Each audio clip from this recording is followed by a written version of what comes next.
আসসালামু আলাইকুম রহমতুল্লাহ। সুপ্রিয় শিক্ষার্থীরা, এস মজুমদার আইটি সলিউশনের পক্ষ থেকে সকলকে অভিনন্দন জানাচ্ছি।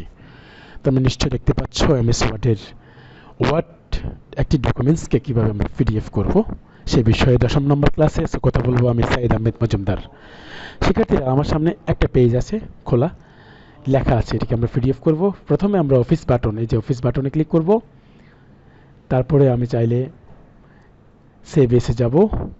ডান পাশে আসলে পিডিএফ অর এক্সপিএস যেটি এখানে ক্লিক করলেও হবে, অথবা সেভ এস ক্লিক করলে সরাসরি যেটি ডায়লগ বক্স আসবে। এটি সহজ পদ্ধতি।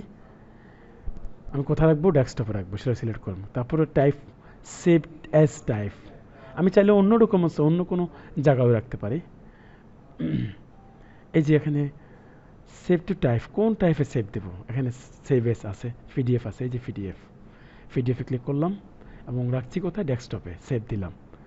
শিক্ষার্থী নয়, মোটিভেশন কাউন্সেলিং করা, এটি হচ্ছে একটা মাধ্যম। ফাইলটা আমি ক্লোজ করব। এই যে ডেস্কটপে দেখাচ্ছে যে ফাইলটা ডেস্কটপে, শিক্ষার্থী নয় মোটিভেশনাল, এই যে পিডিএফ হয়ে গেল। এছাড়াও শিক্ষার্থীরা তোমরা নিশ্চয় জানো যে আরও কিছু আছে, যেটি হচ্ছে আমি চাইলে অনলাইনে করতে পারবো, অথবা এই যে সেভ এস ক্লিক সরাসরি এখানে গিয়েও আমরা পারবো। এভাবে করা যায়। তারপরে হচ্ছে পাশাপাশি আমরা যে কাজটি করবো সেটি হচ্ছে